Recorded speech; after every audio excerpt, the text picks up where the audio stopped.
A série Cidade Invisível fez muito sucesso no seu lançamento no mundo todo. Até os gringos se renderam aos encantos do nosso folclore. Mas a Netflix pecou na apresentação das nossas lendas e com certeza você notou isso. Mas se não notou, eu vou te mostrar.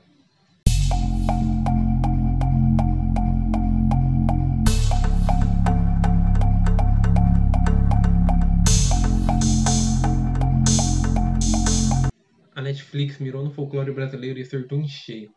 O sucesso da série alcançou vários lugares no mundo inteiro. Em poucos dias, a série já estava no top 10 da Netflix e no Brasil e nos Estados Unidos chegou no top 1. Mas a crítica internacional não deixou barato. E apesar dos elogios aos atores e ao projeto, abrindo um parênteses ao ator Fábio Lago que deu um show na interpretação do Curupira, a crítica definiu as lendas como mal explicadas. E realmente foram. Durante a série não existe uma apresentação fiel das lendas, o que empobreceu nosso folclore. Mas pobreza é algo que não existe nas nossas lendas. Ninguém conta uma história como o brasileiro. Então fique confortável, deixe seu like, se inscreve no canal para dar aquela força e não deixar que ele vire uma lenda. E agora vamos conhecer a verdade sobre as lendas do Brasil. O Saci Pererê. Um garoto baixinho, negro, com gorro vermelho que pula numa perna só e fuma cachimbo. E em algumas versões dizem que ele tem os olhos vermelhos. Provavelmente nessa versão ele trocava o fumo do cachimbo. Essa é a descrição básica do personagem. Mas características assim qualquer um descobre, só de olhar. Mas então, de onde vem o Saci? O Saci nasce de brotos de bambu e fica lá por 7 anos. Quando sai, ele vive mais 77 anos e morre, virando um cogumelo venenoso. Ele é normalmente retratado como um pregador de peças, atormentando os cavalos, dando nó nas suas crinas e chupando seu sangue. Ele também gosta de incomodar viajantes com assovios muito altos, derruba seus chapéus e danifica o freio das carroças. Invade as casas para atormentar as cozinheiras, queimar e salgar a comida, e ele azeda as comidas que já estão prontas. Desaparece com objetos dentro de casa, apaga as luzes e usa um redemoinho para espalhar folhas por todos os cantos. Mas se você ver o redemoinho, você tem a chance de capturar esse carinha. Você precisa jogar uma peneira em cima do redemoinho, retirar o seu gorro e colocar o Saci dentro de uma garrafa com uma cruz desenhada na tampa. A cruz impede que ele fuja. Mas além de brincalhão, o Saci é o guardião das ervas e plantas medicinais.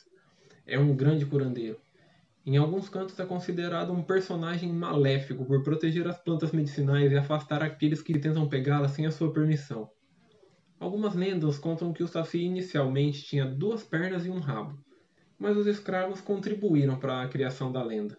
Segundo eles, o Saci teria perdido uma perna lutando capoeira, e também passa a fumar o pito, ou cachimbo de hoje em dia. Já o gorro vermelho faz referência ao folclore português. A peça era utilizada por trasgos e foi incorporada ao Saci. A Yara. Diz a lenda que antes de se tornar uma sereia, a Yara era uma índia guerreira muito poderosa, linda, com cabelos negros enormes e olhos castanhos. A beleza e força dela eram invejadas por todos, incluindo seus 2 irmãos, que se uniram e decidiram matar ela, mas durante a tentativa foram surpreendidos e ela, por ter grandes habilidades de batalha, virou o jogo e matou os 2 irmãos. Depois disso, teve medo de voltar à aldeia e ser punida por seu pai, que era o pajé da tribo. Caso você não saiba, o pajé é o chefe religioso de uma tribo. Então ela fugiu do lugar, mas foi encontrada pelo seu pai, que como punição jogou a Yara entre os rios Negro e Solimões. Mas os peixes do rio decidiram salvar a vida dela, e como era uma noite de lua cheia, ela se transformou em sereia. A partir desse dia, ela se tornou a mãe das águas, e para se vingar dos homens, ela os atrai até a margem dos rios com sua beleza e voz encantadoras e os arrasta até o fundo para morrerem afogados. E apesar de muitos defenderem a origem da lenda como sendo no norte do Brasil, nas tribos indígenas, um dos maiores folcloristas brasileiros, chamado Luiz de Câmara Cascudo, defende o contrário. Ele diz que a lenda não teve origem no Brasil. Ela foi adaptada das sereias europeias trazidas pelos colonizadores e da Moura Encantada, uma lenda de Portugal de um ser mítico em forma de mulher que seduzia os homens com seu canto e beleza e oferecia a eles riquezas. Segundo Luiz, não existe menção da lenda entre os índios até o século XVII, Ele também associa a origem da lenda a outra lenda indígena chamada Ipupiara. Esse era conhecido como Demônio das Águas, e diferente da Iara, ele sai dos rios e matava os índios, comendo parte dos seus corpos. E a Iara seria uma junção dessas lendas. Pessoal, nosso folclore é realmente uma mistura que faz com que ele tenha a capacidade de nos envolver, de nos conquistar. E essa com certeza foi uma das chaves para o sucesso da série Cidade Invisível, que eu recomendo fortemente que vocês assistam. Ela está num nível além de qualquer produção que já foi feita no Brasil. E assistam esse vídeo até o final para vocês entenderem direitinho como as lendas realmente tiveram suas origens, porque a série não dá ênfase nisso e deixa pontos bem vagos. O Boto Cor-de-Rosa.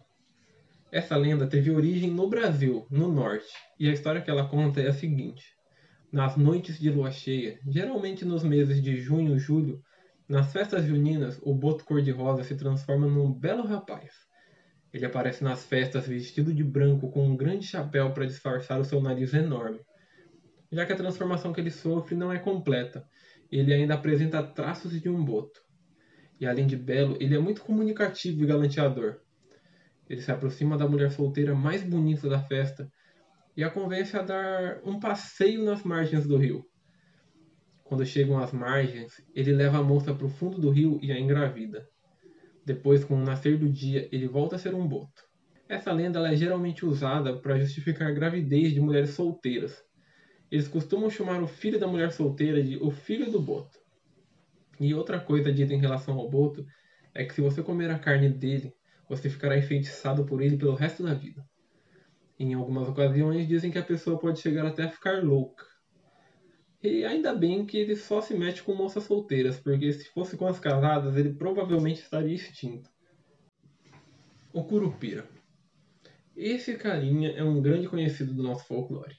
E também teve sua origem no norte do Brasil nas tribos indígenas do Amazonas e do Pará. E a lenda é antiga. Ele é mencionado no século XVI pelo padre jesuíta José de Anchieta, que se refere a ele como sendo o demônio que acomete os índios. Geralmente é retratado como um anão muito forte e ágil, de cabelos vermelhos e os pés virados para trás. O Curupira é o guardião das florestas, e todos que entram na mata com a intenção de causar algum mal, seja caçar, desmatar, cortar lenha, eles provavelmente encontrarão o Curupira. Ele é considerado pelos índios como um ser maligno, já que eles o veem como responsável por caçadores que desaparecem na mata e que nunca mais voltam, e até por aqueles que esquecem o caminho e demoram dias para voltar. Também dizem que ele sequestra crianças e só as devolve depois que se passam 7 anos. Até por abuso sexual e violência já responsabilizaram o Curupira. Os índios têm tanto medo do Curupira que antes de entrarem na mata oferecem presentes a ele. Geralmente são fumo e cachaça, já que ele adora fumar e beber. E se os presentes não adiantassem e eles encontrassem o Curupira, era bom ter um novelo de cipó com eles, já que o Curupira é um ser muito curioso. E se você tiver um novelo de cipó com uma ponta muito bem escondida, é só você entregar o novelo a ele e fugir o mais rápido possível enquanto ele tenta achar a ponta do novelo. Acho que ficou meio claro que grande parte das nossas lendas é criada pelos povos indígenas, e mesmo as que não são, fazem parte da crença desse povo. E é um ponto que foi criticado pelos próprios brasileiros na série da Netflix, já que essa menção aos índios é praticamente nula. Mas agora vamos falar do personagem que é provavelmente o menos conhecido e do mais polêmico na série. Então continuem comigo para não perder nada. O Tutu de Marambá. Essa é mais uma das lendas africanas que foram adaptadas pelo povo brasileiro. O Tutu de Marambá é dito como irmão do bicho-papão e do boi da cara preta. É uma sombra negra, sem forma definida. Ele é conhecido como o Senhor dos Terrores Noturnos Infantis. Ele é muito conhecido no Rio de Janeiro, Pernambuco, Minas Gerais, Bahia. E nesse último lugar, ele não é apenas uma sombra sem forma. O Tutu de Marambá assume a forma de um porco do mato e persegue as crianças arteiras. Agora vamos falar da Cuca, que tem causado um alvoroço nas redes sociais por não aparecer na série, como é dito por muitos, com a devida caracterização, já que não é apresentada como um jacaré. Mas antes de falarmos da aparência dela, vamos falar da sua origem. A lenda da Cuca é baseada em uma lenda muito conhecida em Portugal e na Galiza, a Coca. E o brasileiro não foi muito criativo no nome da lenda. Mas enfim, a Coca significa cabeça ou crânio, e nas lendas portuguesas ela é caracterizada por um fantasma, um dragão ou uma abóbora oca com desenhos de olhos e boca. Algo parecido com as abóboras do Halloween. Mas, independente da forma, o objetivo da lenda era sempre o mesmo: assustar crianças malcriadas e que não queriam dormir. Aqui no Brasil, a Cuca é caracterizada como uma bruxa, que tem garras enormes e cabeça de jacaré. E essa versão ficou muito conhecida devido à obra do Sítio do Pica-Pau Amarelo de Monteiro Lobato, que foi adaptada pela Rede Globo e transmitida na TV. E essa caracterização apresentada na série Cidade Invisível desagradou muita gente, já que a forma tradicional da lenda está meio que enraizada no povo brasileiro. Mas os motivos de ter sido dessa forma é óbvio. A Cuca ainda não tomou a vacina da Covid. Depois que ela tomar, ela vira um jacaré e tá tudo certo. Brincadeira, na verdade, a série apresenta ela dessa forma pela seriedade dos acontecimentos na série.